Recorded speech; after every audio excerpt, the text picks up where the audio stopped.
Well, welcome everyone. I'm Patrick. I work here at the Booster Ladies Library. Thanks for joining us this evening. Give me just 1 minute here. I'll give it another minute or so. Yeah, folks still joining in.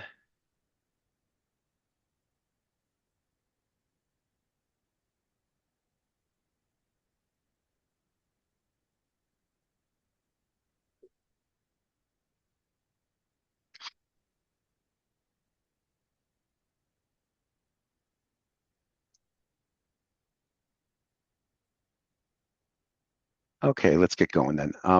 Again, my name is Patrick. I work here at the Booster Ladies Library. Thanks for joining us this evening. Our program this evening is sponsored by the Booster Ladies Library Association and its members, as well as through a partnership with the Centerville and Eldredge Public Libraries. I'd like to thank the association and those libraries for helping to make this program possible. We are recording the program, and the recording should be available on our website for later viewing. If you have any questions, feel free to post them in the chat. We will go over as many questions as possible at the end of the discussion here. We'll have a Q&A session. Tonight, we're here to celebrate America's artistic legacy as we commemorate our nation's 250th anniversary with a curated exploration of the masterworks that have defined our cultural identity.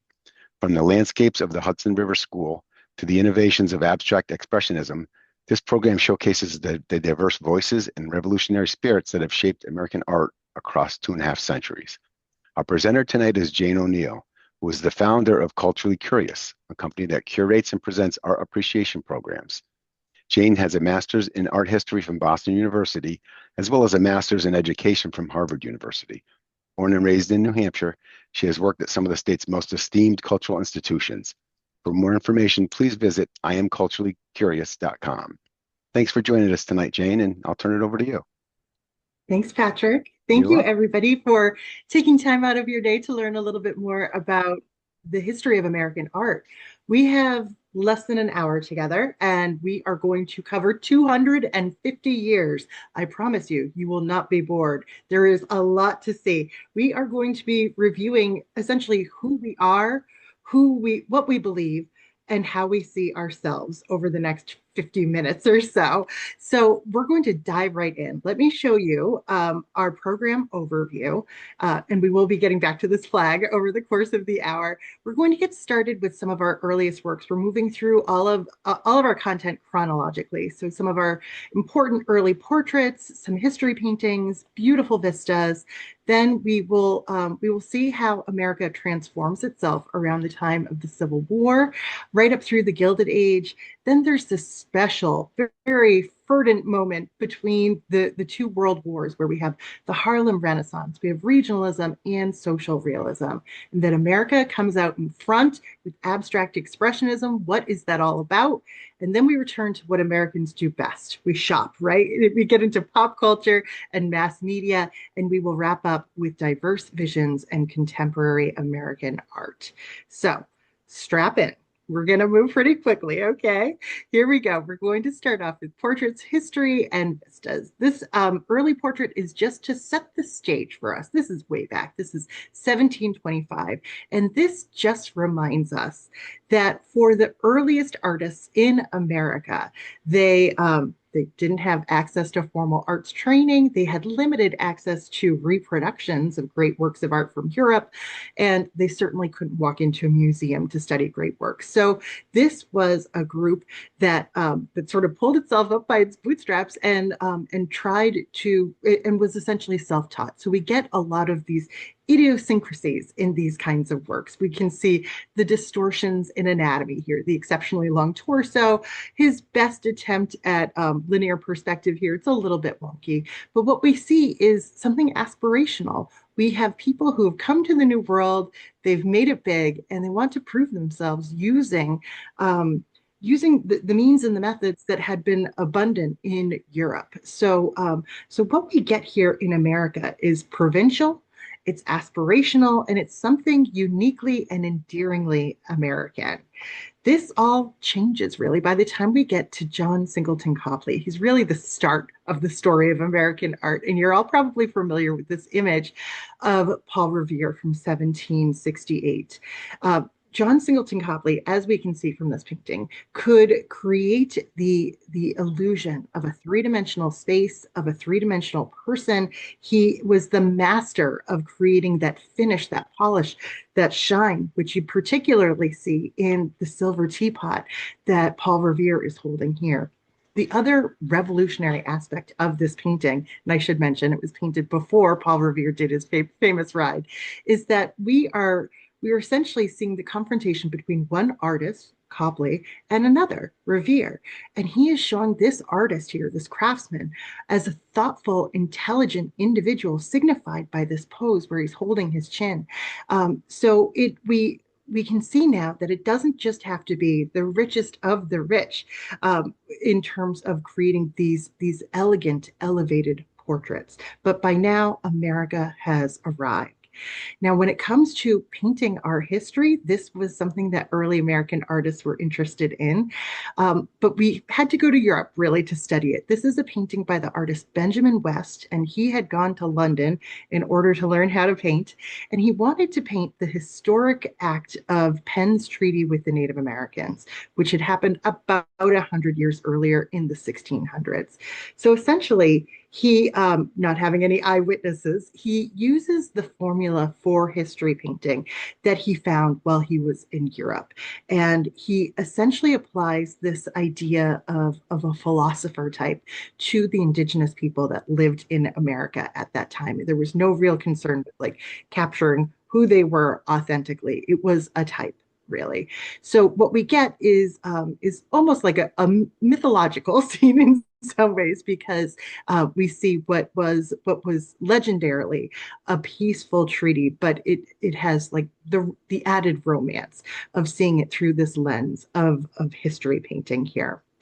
Now, this next history painting is a little bit different because there was an eyewitness to this event. In fact, the artist was at this particular battle. This is John Trumbull's painting of the death of General Warren at the Battle of Bunker Hill.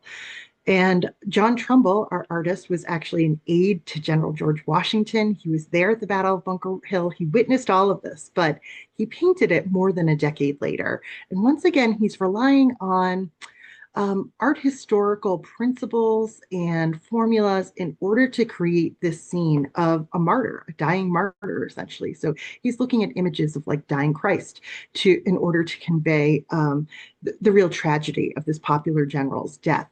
The rest of it, the swirling action, the flags in the air, was probably informed by his own experience. But now we have recent history that has been sort of set in concrete for the rest of America, for generations of Americans to now refer to. So I would say that Trumbull sort of captured what the revolution really meant to him. Now, we have all this, the struggle for power on the battlefield here, and then we have power in another kind of landscape.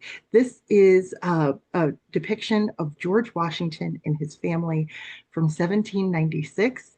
The artist here is Edward Savage, and he's selected very carefully a number of ways to point to George Washington's power and strength. So notice that his hand is resting near a ceremonial sword. His wife Martha is using her fan to point to the future site of the White House in DC.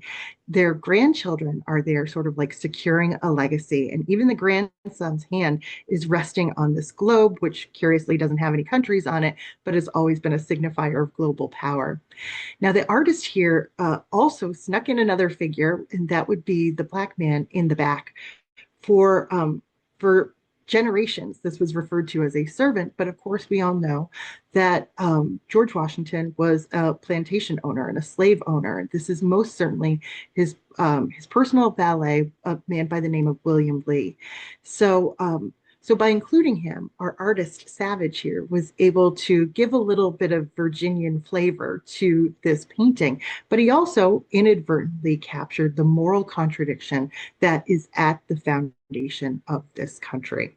We're going to stay with George Washington for just a moment and turn our attention to this portrait by one of America's most celebrated portrait artist from the early years, and that would be Gilbert Stuart. This is a familiar face because we all have a copy of it in our back pockets. This is the image that is on the $1 bill. Now, Gilbert Stuart made numerous portraits of George Washington. Why did this unfinished picture become the portrait? Well, there's a couple of really endearing elements to it. I think Gilbert Stuart always gets like the shine and just a little bit of rosiness in the cheeks just right. There's also, I think, a representation here of Republican virtues. This is a depiction of the President of the United States. He's not wearing a crown, he's not wearing a military uniform, he's restrained, he is dignified, and he's to a certain degree accessible, right? This is a new kind of political power for a new kind of nation. And because of this innovation on the part of Gilbert Stuart, George Washington's face becomes the face of democracy. We're going to pivot away from George Washington for just a moment, and I want to share with you our first artist self-portrait. I think it's such an intriguing one. It's from 1822, and the artist is Charles Willson Peale, and here he is standing in his museum, literally lifting up the curtain and revealing this world of art and science that he had created. So we can see all these glass cases filled with taxidermied birds. We can see portraits lining the upper walls. We can see a giant mastodon skeleton which the artist had a hand in excavating, and even his artist brushes and palette over here. So this is a man of many interests, right? But what we have here is sort of a new vision of what an artist could be, right? Peale is presenting himself not just as a museum builder, but he's saying that American artists explore the natural world and they make knowledge accessible to everyone. Now, I have one last George Washington for you. We have to pivot back to Washington for one last second. And it's for this very familiar picture, which comes much later, decades later after Washington's lifetime. This is Emanuel Leutze's painting of Washington crossing the Delaware. It's actually painted in 1851, 75 years after Washington actually crossed the Delaware. So this is pure mythology, right? Okay, so art historians have a lot of problems with this painting. First of all, like the flag that he painted was wrong. There's like various light sources in the painting. George Washington could have never stood on this boat in this way. Even the ice in the river is more like the ice in the Rhine River in Germany, which is where Leutze was born. So all sorts of problems, but it's one that has captivated Americans in part because it's always on view in the Metropolitan Museum because it's almost too big to store. So it's one that is about myth making, and it's one that, especially as America was sort of like hurtling towards the Civil War, it's an image of unity, it's an image of power that Americans needed to believe in at that time. We'll be getting to the Civil War in just a moment, but before we go there, I want to show you some breathtaking landscapes. This is Thomas Cole's painting of the Oxbow from 1836. Now, America had a sort of fraught relationship with the landscape from the get-go. Here, they're leaving, civilized, inhabited Europe, which had this great, grand history. You could include a beautiful classical ruin in practically any landscape you painted to what felt like wilderness primeval. And so in this painting, Thomas Cole is showing us America at a crossroads. We can see this storm is sort of swept through this landscape and it's exiting to the left. It's still taking up about half of the composition. Lightning has struck the tree right here. We can see more lightning in the distance. And then it's revealing this cultivated landscape, this farmland, this land that is now inhabitable and safe. You can actually see the artist down here at the front center too. This is where he had been painting. So Thomas Cole is sort of saying, America is both of these things. Which way do we want America to go in? And we sort of get our answer from our next artist here. This is Albert Bierstadt. And this painting is called Among the Sierra Nevada Mountains from 1868. This is a landscape as America. It's essentially America worth worshiping, right? This is wilderness as cathedral, towering peaks, crystalline water pouring down into this lake here, this golden light that seems like it's a divine blessing. This is just to give you a sense of the scale of this painting. This isn't the dark, dangerous forest anymore. This is America's salvation. And it's painted on this enormous scale that just demands awe. Bierstadt turned mountains and valleys into proof of national greatness. It's paradise found, not wilderness feared anymore. And conveniently, for his intended white audiences, he left out images of the indigenous people that lived there. Now, I've got one last great landscape for you. And let me tell you, this is the painting. This is the sunset by which every future sunset you see will be measured. This is the most glorious sunset I've ever seen. It's called Twilight in the Wilderness from 1860. The artist is Frederick Church, another Hudson River School artist. And this work is at the Cleveland Museum of Art. We can see this landscape primeval in the foreground, no signs of human activity here. And then we see, again, sort of like another blessing in the sky, these ribbons of colors in the cloud, this golden light above the purple mountains majesty, right? This is wilderness as pure spectacle. This is nature performing for us. So the following year, when the Civil War breaks out, Frederick Church returns to this painting and gives us another one. He's sort of telling us which side of this battle he's on. This is called Our Banner in the Sky from 1861, and he turns that fiery sunset into explicit patriotism, and he does that just so well. I told you, you're never going to see a sunset the same way again. So now we have this notion of like God blessing America through nature itself, with the landscape literally wrapped in the colors of the flag as we go into war. So we're going to come down from the heavens here and head to the battlefield. We are heading right into the Civil War, and I'm going to give you one of the paintings with the greatest longevity from America's Civil War. This is painted by one of the greatest artists of the 19th century, a man by the name of Winslow Homer.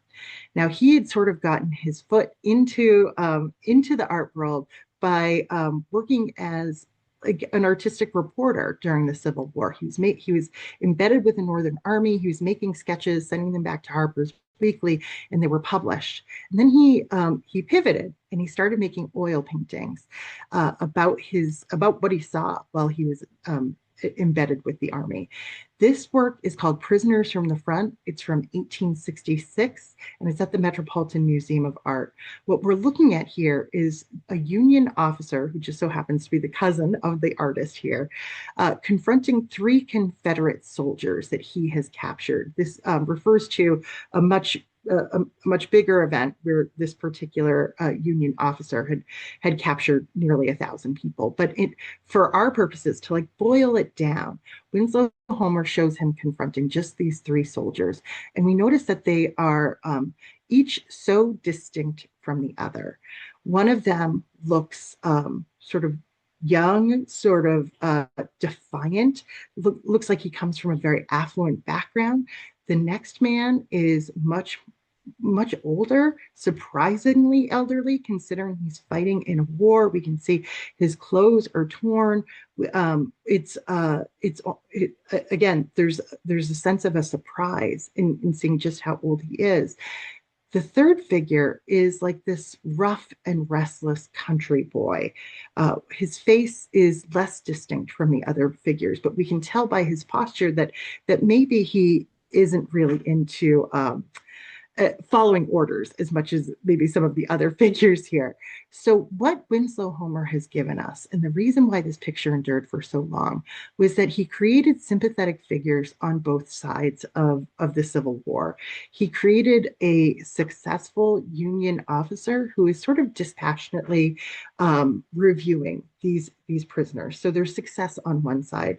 But people in the South looked at this and they saw like a ragtag team of soldiers that they could feel proud of.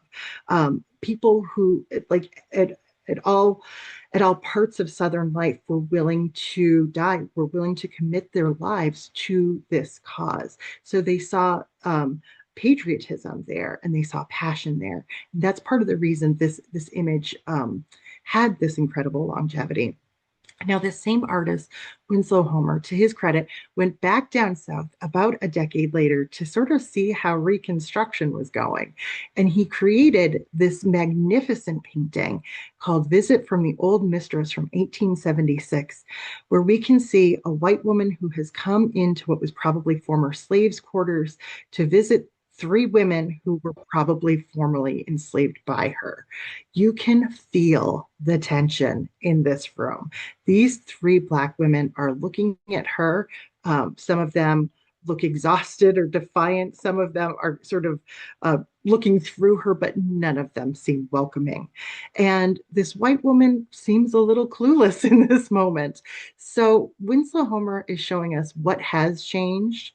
Namely the fact that, you know, this third woman over here is not standing up when this white woman walks in. But what hasn't changed is their economic circumstance, and certainly Winslow Homer does not give us a vision of how to move forward from this scene of incredible tension here. So, for that reason, probably we have a number of artists that turned to genre painting towards the end of the 19th century. And genre painting refers to scenes of everyday life. And most genre painting in America did not aim to capture the same kinds of tensions that Winslow Homer documented. This is an interracial scene, children who are Black and white playing on an old stagecoach. That is, in fact, the name of the painting. It's called The Old Stagecoach from 1871. The artist is Eastman Johnson. So we're in this sun-dappled field. The kids have just gotten out of this one-room schoolhouse, and they're using this old stagecoach as like their improvised playground. And what we see is like pure imagination, pure joy, right? This is a picture that reflects a fairly modern sense of what childhood was. Prior to the 1800s, people thought of children as just being undeveloped adults. And by this time, people thought of it as a precious stage of life, a stage of like pure innocence, which is what we see in an image like this. So it's incredibly sweet, but we're going to move from this sun-dappled field to a very shadowy, dark amphitheater. What we're looking at now is a painting called The Gross Clinic. The artist is Thomas Akins, and this was painted in 1875. This is another artist who's very successful in this kind of realistic idiom. He's painting a highly acclaimed surgeon, Dr. Samuel Gross here. We can see the blood on his fingertips because he's demonstrating for all of these medical students how you do this procedure. And what we're looking at here is sort of the underside of his patient. These are the bottoms of his socked feet. This is his bare leg and buttock here, and his face is being covered so that he could be anesthetized by the figure who's sort of at the back of the table. The woman over here with her hand sort of in this claw-like formation over her face is probably the patient's mother.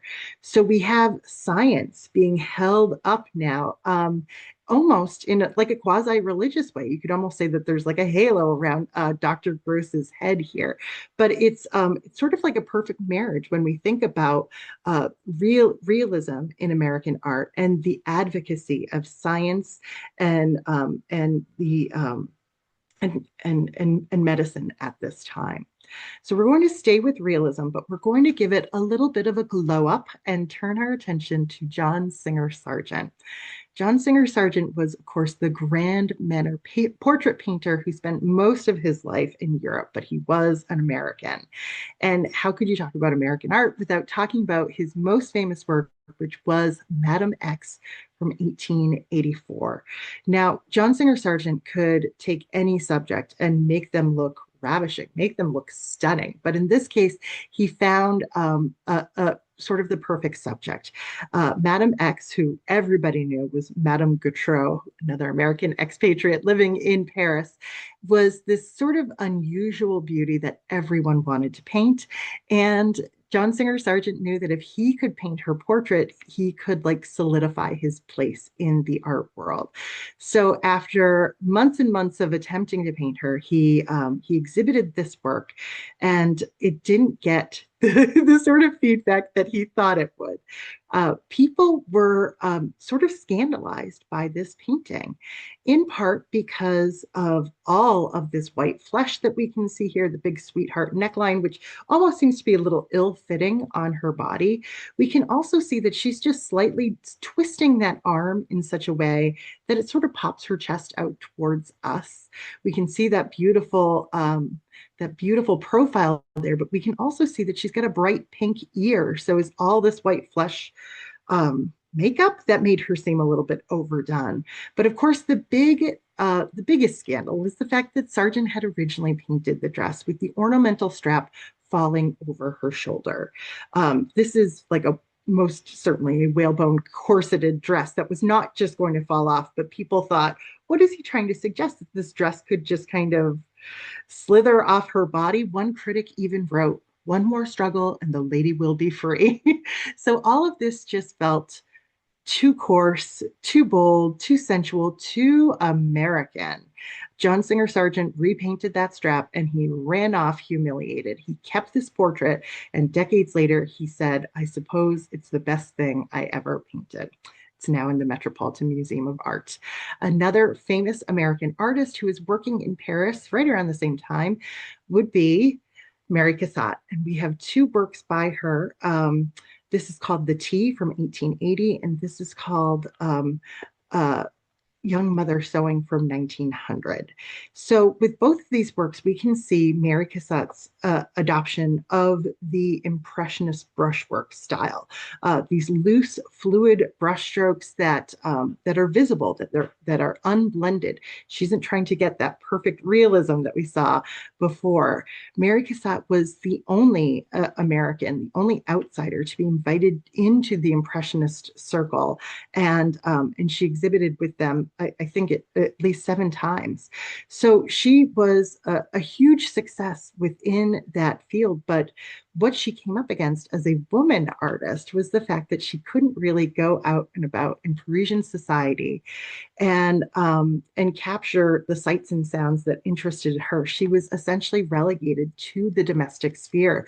So we have parlors and we have nurseries and that sort of thing. But Mary Cassatt painted it all so boldly. She elevated that subject to be worthy of art. Now, I have one last impressionist for you, and that would be Childe Hassam. Childe Hassam was like a homegrown impressionist, a leader of the American impressionists. Over here on the left, we can see his painting of the Isles of Shoals, right off the coast of New Hampshire. He spent 30 summers there, and we can see that impressionist brushwork on full display here, really short, quick, visible, broken brushwork that makes you feel like you are sitting among these poppies on a windswept day by the ocean. Over on the right, we have a work that's called The Avenue in the Rain from 1917. And we can see the Impressionist style applied to a city subject now. A wet day in New York City, wet concrete, wind-whipped flags here, little people in their umbrellas making their way. And what I'm going to do is use Childe Hassam as our pivot point to the city. He's taken us a little bit further along chronologically, but we're going to go back to right around the turn of the century and talk about the big place in American art that New York City had. On the left, we have a work by Robert Henry called New York in the Snow from 1902. On the right, we have a work by John Sloan called Sunday Women Drying Their Hair from 1912. So Henry over here was a leading member of what was known as the Ashcan School of Art, which was essentially like calling it the trash can school of art. The notion that these artists were painting the gritty truth of the city, everything right down to trash cans, ash cans being like for cigarettes.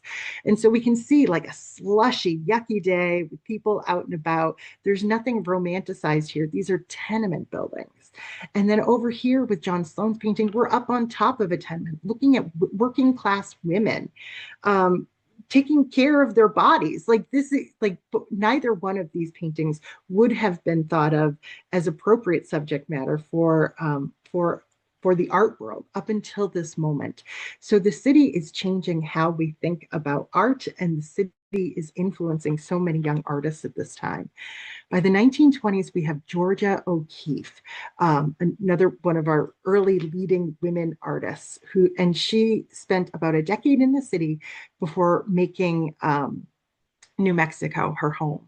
And so one of the things that she was fascinated by was just the idea of the American skyscraper. This was a novel construction at this time. In fact, Georgia O'Keeffe was one of the first American artists to live in a skyscraper. Now, she had an art dealer husband who said, don't try to paint the skyscrapers. The male artists are still trying to figure it out. But she kept at it and she was incredibly successful. We're looking at the Shelton Hotel over here on the left. This is from 1926, and the following year, the Radiator Building. And so with each of these paintings that essentially presents this monolith, she simplifies the form. She does just a few of the windows, and then she finds sunspots or glowing street lamps down below to find a way to soften it. In addition, she does like swirling steam or smoke that adds a little bit of natural forms into these pictures too. So she finds a nice balance in so many of these skyscraper pictures. Now, one last New York City artist I wanted to share with you is Edward Hopper. And Edward Hopper was pretty consistent with his style throughout his career. And he started dedicating himself to the city in the 1920s. This is a much later work. It's from the 40s, but I'm throwing it in there because it's a favorite for so many. This is, of course, the famous Nighthawks from 1942. And it's a classic Hopper in that, as one critic said, he makes a voyeur of us all. Hopper always has us peeking into other people's windows, but in this case, it's a giant plate glass window.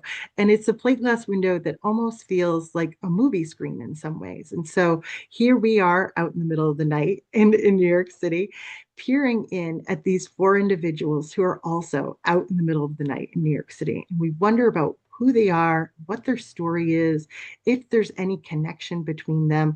Hopper never wanted to paint an easy narrative for us, so he always leaves the mystery. For now, we are going to stay in the city, but we are going to head uptown and take a look at the Harlem Renaissance, and then regionalism, and then social realism.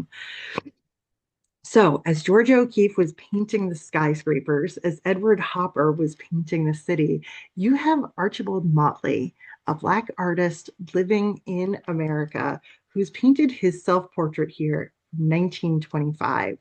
And I just want to emphasize, this is, I think, our second artist self-portrait. I want to emphasize how miraculous this really is. Archibald Motley was two generations removed from slavery, and yet he got professional training at the Art Institute of Chicago. Here he is wearing a three-piece suit, and he's created this document sort of saying, this is who I am. This is what I've been able to achieve. All of this, despite the fact that slavery outlawed literacy. It outlawed essentially almost all creative acts. And here he is standing on such a small foundation in order to reach this important moment. Everything about Motley's portrait is like telling us everything that tried to prevent it, essentially. So we have professional Black artists coming to the fore in the 1920s. Many of them, like Lois Mailloux Jones over here on the left and Aaron Douglas on the right, are looking back past slavery. They are looking for an artistic legacy to stand on. And for both of them, they found Afrocentrism, which essentially means that these Black artists were looking back to Africa for like their artistic lineage. So you can see in both of these pictures, these strong kind of pharaoh profiles here and figures that are like moving from Africa to the city in both of them. So the idea here is we have Black artists living in America who are saying our artistic identity goes all the way back to ancient Egypt. We created some of the wonders of the world even while Europe was in the Dark Ages. So that is a history and a legacy worth celebrating. So just so I included all this is Lois Mayu Jones's Ascent of Ethiopia from 1932. And then Aaron Douglas's painting is called Building More Stately Mansions from 1944.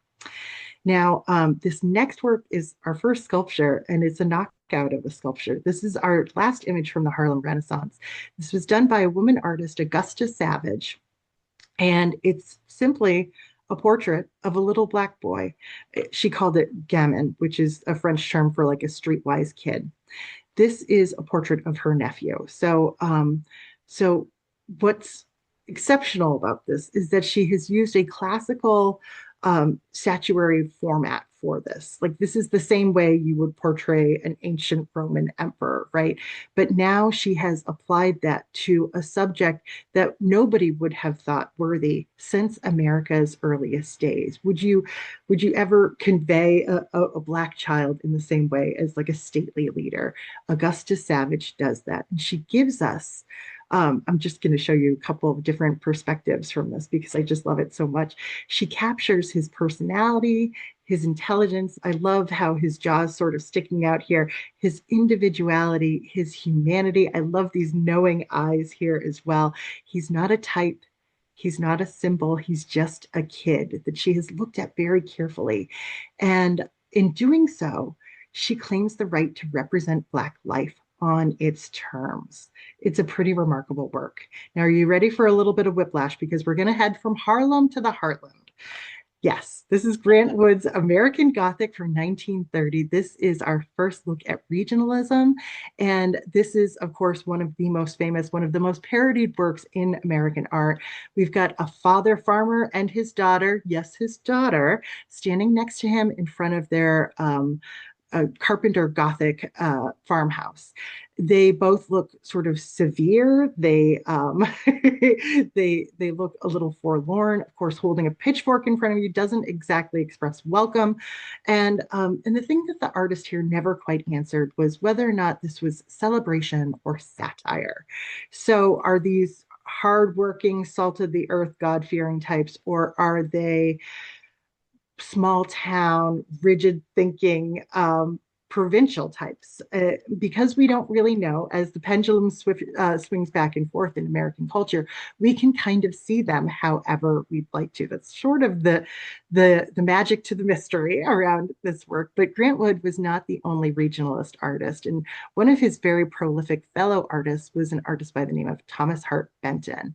This is his painting called The Wreck of the Old 97 from 1943. And he was a prolific artist in New York City and in the Midwest. This is a historical event that's also captured in a folk song where we can see a fast mail train going off the tracks here and a near collision with this horse and cart. Now, when it comes to Thomas Hart Benton, he injects this vitality into everything he does. There's like this undulating line in everything from the corn to people's bodies to the roiling land itself. Everything seems to be pulsating and energetic here. I just love it. But what he does, for the most part, is he focuses on working class subjects, usually from the Midwest, and he celebrates them, right? This is a part of who we are. It's a little bit of a part of our history. This changes as we head into social realism. Instead of celebrating working class subjects, we're now advocating for them. This is a painting by the artist Ben Shahn, and it's called The Passion of Sacco and Vanzetti. This is social realism. This was painted in 1932. About a decade earlier, these two men, Sacco and Vanzetti, Italian immigrants and anarchists, were accused of murder in Braintree, Massachusetts. And there was a global protest against their arrest and their sentencing to death because most people believed that they were being persecuted because they were immigrants. Now they got a stay of execution, and eventually um, this three-person panel was able to decide whether or not they should be put to death. It was the president of MIT, the president of Harvard, and a former judge, and they decided to uphold the sentence of death. So we can see that three-person panel here. We can see uh, the dead figures of Sacco and Vanzetti in the foreground, and this is actually the judge that presided over their first trial.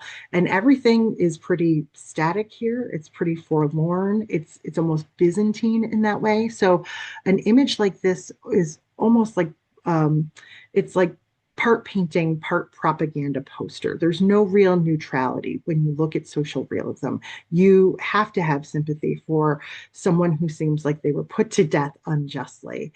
And that idea of no neutrality really comes out in this next work here. This is a painting by the artist Philip Evergood. It's called American Tragedy from 1937.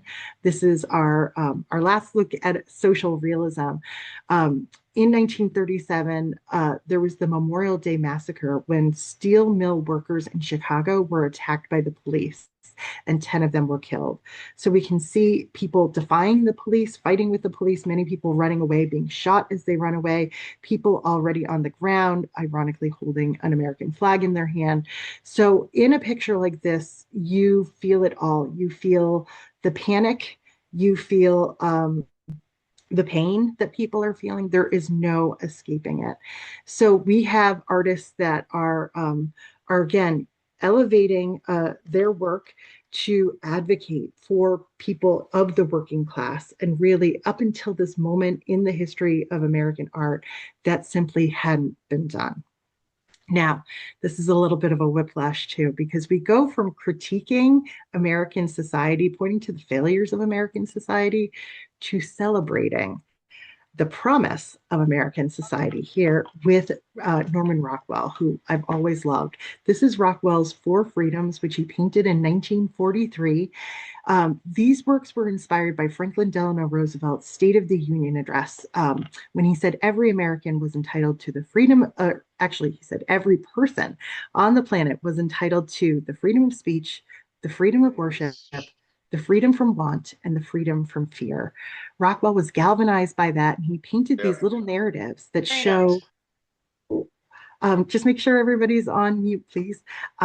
We can see these little narratives playing out where he's essentially painted like people who look like our friends and neighbors who are embodying those values. These works were painted in the middle of World War II. They helped to, a touring exhibition of these works helped the sale of war bonds during the war. They essentially functioned as great propaganda. But in the end, I think for Americans, they showed us the America worth protecting, the values that were worth protecting. Now, after the war, things shift a little bit. We get a little bit of this alienation. The world has seen the A-bombs, the world has seen the Holocaust, and maybe something of that is suggested in a work like Andrew Wyatt's Christina's World from 1948. I always refer to this as a psychological landscape because we see a woman in a field. She is lying down on her hips, sort of, and as though she's kind of pushing her body upwards. And we can see that she is pointing in the direction of this old grade farmhouse in the distance. And without seeing her face, we can sort of project ourselves into her body and sort of sense that there is a feeling of isolation, a feeling of desperation here, and we get the sense that Wyeth has captured something new in American art, which is why this work is in the collection of the Museum of Modern Art today.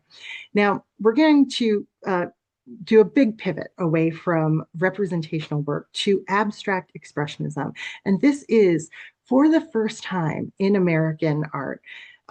Where American artists kind of come out from beyond the shadow of Europe, and we start doing things that European artists hadn't even thought of. We are leading the way. And again, maybe there's a little bit of the impact of World War II informing some of this. We're looking at Jackson Pollock's painting Autumn Rhythm from 1950. And this is classic Jackson Pollock. He is pouring and splattering and flicking paint onto a canvas that was on the ground, and then he hangs it on the wall. And if you look very carefully, you can see that the individual colors that he's chosen are applied very differently. There's kind of like an angular, almost slashing feel to this kind of tan color. The blacks are much thinner and have like this beautiful, almost like hair-like veneer quality to them, and the whites tend to be a little bit more of a splatter. So as much as this looks like chaos, there is a fair amount of control in here. And it's as though Pollock is asking us to consider, what is painting? Painting is not a Renaissance window onto another world, but now in the modern era, it's simply acknowledging that painting is paint on a surface. But when it comes to Pollock, it's always a little bit more than that. There's mythology around Pollock himself and the way that he created these paintings, and the fact that each one of those splatters is a record of his gestures. We think of him as like sort of dancing these paintings into existence, especially considering might have been a little bit drunk while he was doing a lot of these paintings. So he was able to create these massive works that are really astonishing in their balance of chaos and orderliness, and they seem to represent something of the artist himself. Now, our next abstract expressionist, Willem de Kooning, is somebody who never abandoned the figure in his work. This is his painting, Woman One from 1952. It took him 2 years to paint this work because he kept painting and then scratching away the surface, painting and then scratching away the surface. The end result are these like muddled, angry brushstrokes, an image of a woman with like bared teeth and big eyes and large breasts that is sort of monstrous, right? I mean, this looks like a horse hoof to me. This is not flattering at all. This suggests maybe a little bit of misogyny or aggression towards women. Even back in the 1950s, people were thinking that too. But essentially, de Kooning is showing us that his use of color, his application of paint here too, is really the focus of his painting, and that it gives us something, or he was giving us something of himself in the way that he chose to apply all of these things. Now we can see a very different approach to abstract expressionism by way of the artist Lee Krasner. This is her work from 1957. It's called Re-Echo. Lee Krasner was famously married to Jackson Pollock. He passed away. It was an untimely death in a car accident the year before. And after living in his artistic shadow for many years, she was able to sort of reemerge after his death with much larger, more ambitious works. And Re-Echo sort of suggests rebirth to a certain extent. We have all of these pinks and flesh tones here. We've got all of these rounded forms that feel like things are growing from the dirt here. Something is re-emerging. And so instead of suggesting anger or aggression, Lee Krasner shows us that abstract expressionism could be organic and it could be reflective. One last artist for you, and that is Mark Rothko. Mark Rothko had a formula to painting. He really liked these stacked rectangles. That's what he was all about. And he loved the color red. This is Four Darks in Red from 1958. And Rothko's work is thought to be very contemplative. It's not about a record of his gestures. It's about how you feel as you look at them. Many of his paintings are in houses of worship because they are sort of spiritual to them. He gives sort of a glowing edge to a lot of these rectangles. And as you stare at them, they can sort of like expand and contract and sort of consume you. A lot of them are very, very large. Rothko believed that his paintings were expressions of pure human emotion, something like ecstasy or doom. I get a little bit of doom out of this one. But essentially, he pushes us to this point to think about art in a more contemplative way, to think about abstract expressionism in a new way. Moving right along, though, we're going to get back to what we do best, pop culture. We go back to Jasper Johns' flag here. And with the flag, we can see that Jasper Johns' 1955 work isn't quite what you think it is. The more time you spend with it, the more you see um, texture to it. You see little things peeking through. This is painted in encaustic, which is hot wax and pigment. There's like there's a translucency to some of this. And in fact, he painted his flag over a collage of newspaper articles. So you can just barely see things. You're kind of desperate to see what's underneath. So is this a painting of a flag, or is it a flag? Is it patriotic? Is it ironic? Essentially, Jasper Johns has taken like the most loaded symbol in American culture and he drains it of its original meaning. He's turned it into a visual puzzle. And he keeps a straight face with all of this. He doesn't tell us what his intention is. But move over, Jasper Johns, because Andy Warhol is here to tell us what American culture is really all about. And it's about consumerism. We have 32 Campbell's soup cans here, and these represent all of the flavors that Campbell's made in 1962. And Andy Warhol has almost mechanically represented all of them for display on a gallery museum wall here. And it sort of looks like a supermarket, right?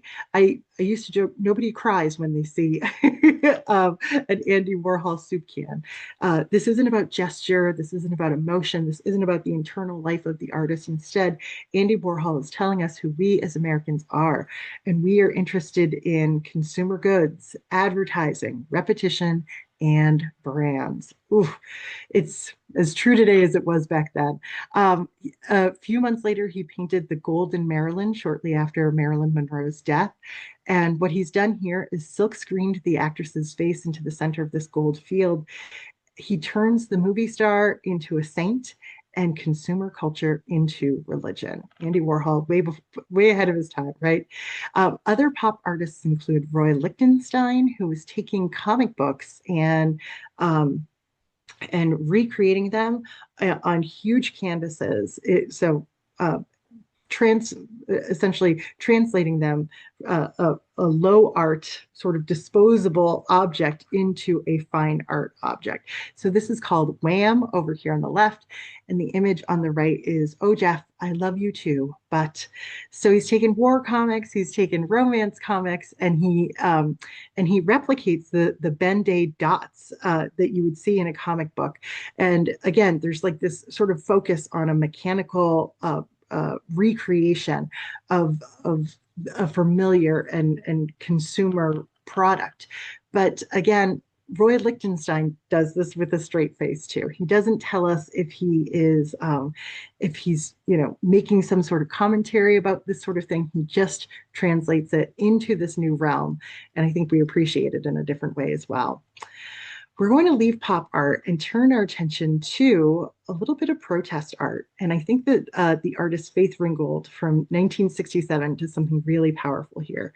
This is a painting called The Flag is Bleeding, and Ringgold was really passionate about using the American flag in her paintings. She even got arrested for doing so. In this work, we can see that there's three figures, two white, one black, and their arms are linked, and they are essentially seen through an American flag. The white people here have these sort of deadened eyes or dispassionate eyes. We can't really see too much of the black person here, but he is the only figure that has a knife. And he's the only figure that seems to be wounded here too. So he's spilling blood. Is this where all the blood is coming from? We don't really know, but he's holding his hand over his heart to stop that bleeding. And of course, that is the salute to the flag that's right there. So what Faith Ringgold, as a Black artist, is trying to suggest here is essentially the cost of being Black in America. She's looking at the race riots of the 1960s and reflecting that in her work here. Now, by the 1970s, you have a lot of feminist artists who are thinking about why women's work hasn't been included in the canon. And Judy Chicago's massive dinner party reinserted a lot of names into the canon. This is a table setting for 39 people. It's as big as you might think it is. It's in a triangular shape because there's no head to this table, and there are place settings for historical women back from like ancient mythology all the way up through Georgia O'Keeffe. Judy Chicago had a team of women using traditional women's handicrafts like ceramics and embroidery to make all of this. And it took them about 5 years to do it. But by creating something so monumental, they're essentially saying, why is women's work discounted as something inferior to traditional fine art? And why haven't these names and these women's contributions been a part of our history all along? Something they couldn't ignore, right? So we'll wrap up tonight with some diverse visions, and I'll try to finish it before the end of the hour. The name of the game in the past few decades is sharing the perspectives of people who are sort of who haven't been included in the canon for 200 plus years. We're going to start with a work by an artist named Felix Gonzalez Torres. This is his untitled work, also known as Portrait of Rostron in LA from 1991. And what we are looking at is simply just a pile of candy. And sometimes you see this in a gallery or in a museum. It's often in a corner, just on the floor, and you are invited to take a piece of it. So what is this all about? Felix Gonzalez Torres was a gay man living with his boyfriend who had AIDS, and he was watching his boyfriend waste away. So he developed this idea of 175 pounds of candy, which would have been his boyfriend's ideal weight at the time, and that 175 pounds of candy represents that body that is slowly diminishing over time. And so with this, he's made a memorial out of sweet, ordinary things. And it's something that you take with you and you remember this person who wasted away. So Gonzalez Torres, as a Cuban American artist working during the height of the AIDS crisis, gives us a work of art about love and loss in a completely novel idiom. This next artist is named Nick Cave, and he's created dozens and dozens of these sound suits. This is like wearable art, but it's also on display in museums. And they do make sounds, but they're really kind of these visually spectacular suits made of ordinary things again, sequins, hair, twigs, patches of fabric. Nick Cave started making these works in response to the beating of Rodney King back in the early 1990s. And he thought, as a Black man, I wish there was some way I could sort of make my skin invisible, negate my gender. Like, is there a way to be invisible but also celebrated in this world? You can think of these sound suits as being like an emotional armor in some ways. They are transformations, they are celebrations at the same time. So the protection and protest. So Nick Cave turned that trauma into joy and invisibility into spectacle. Now, Kehinde Wiley never wanted a Black man to go invisible. Kehinde Wiley looked at the history of art and he said, where are all the Black men? So he started casting Black men initially off the streets of New York City and essentially inserting them into famous paintings. This is Napoleon crossing the Alps, but and this is from 2005. And so he's taken this famous French painting of an emperor and he has now repainted it with a young man wearing contemporary camouflage and Timberland boots. So he's essentially saying that that these men, in particular, have been left out of the canon, and now he is correcting that problem. This is all about invisibility and power. Now, Kehinde Wiley became world renowned when he painted that unusual portrait of Barack Obama in front of the bushes, the greenery. The woman who painted Michelle Obama is Amy Sherald, and she's become really sort of a hot ticket in the art world these days as well. I was just reading that she also has representation in Hollywood these days, so we'll be hearing more from her. But she paints portraits of quiet dignity. She's not trying to celebrate anybody sort of outside of the time and the place that they were living in. So we see a direct sort of confrontation with an elegant looking Mrs. Obama in this beautiful gown. But one of the things Amy Sherrill does as a Black artist is she paints brown skin in grayscale. So she believes that the very fact of brown skin is a politically charged thing, and that most people won't actually see a person with brown skin. They can't get past it. So she paints it in grayscale. So we, as an audience, can directly engage with who she's painted. So it was a little bit of a scandal at the time to paint the first Black lady with gray skin, but Amy Sherrill makes a profound point with her paintings. The next artist I have for you is Yayoi Kusama, and she is actually one of the most beloved artists on the planet today. She's been around since the 1960s. She's Japanese born, was in the mix with Andy Warhol. He actually stole some ideas from her, but she's an artist that makes these mirrored infinity rooms, oftentimes with things covered in polka dots because she struggled with mental illness her entire life and used to have hallucinations of everything covered in polka dots. These mirrored rooms, though, are not terrifying. They are mesmerizing. People stand in line for hours to go have 30 seconds in one of these rooms because they are a pure and novel experience. This is part of the reason why she is so beloved today. This is not art that you contemplate from a distance. This is art that invites you in. One of our last artists is Jeffrey Gibson. He's Native American and a gay artist, and he uses Native American traditional beading and costuming in order to create these larger than life costumes that you see over here on the left. And he uses a lot of beading to create these famous punching bags too. So Jeffrey Gibson will often wear these costumes and perform in them. The movement of them is incredible. And the idea here with these incredibly bright colors is that he is defying the historical invisibility of Native people and of gay people. Over here with the punching bag, we can just see a little bit of text, but it does read, "We hold these truths to be self-evident." Words from our founders, right? We fill in the blanks, right? That all men are created equal. What does that mean if it's on a punching bag? What would this punching bag look like if it started to swing around with all this fringe? So again, Jeffrey Gibson is reclaiming traditional craft, and he uses it to confront American ideals.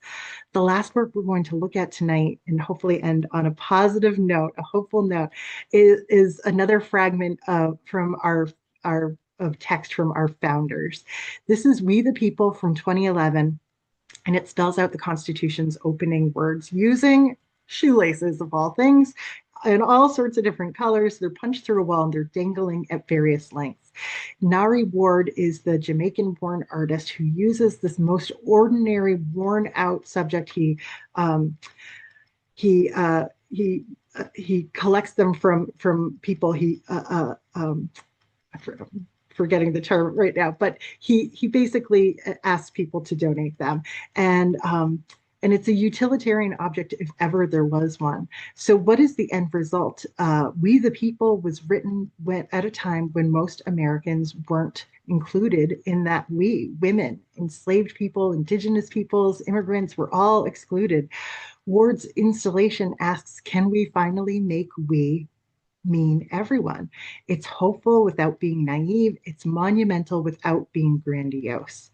Now, we'll just wrap up very quickly because I know we're just at about time right now. Over 250 years, our artists have moved from celebrating grand narratives to challenging them, from depicting power to redistributing it, from fixed definitions of American identity to expansive, inclusive possibilities. The journey isn't finished. American art remains a living conversation about who we've been, who we are, and who we might become together. Thank you. Thank you for your time, everybody. I know we went a little bit long. Thanks so much, and that was truly amazing. That was some really amazing and interesting art, I have to say. I did have a quick question for you. Do you have a list of these works and where they might be on display? Because some of them I really would like to see in person.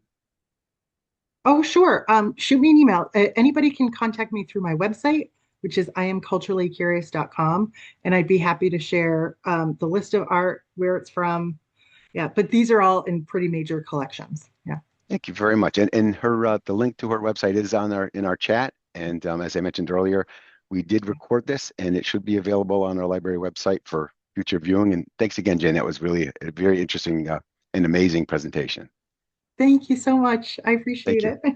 Thanks, everyone. Thanks for attending. Have a good evening. Good night.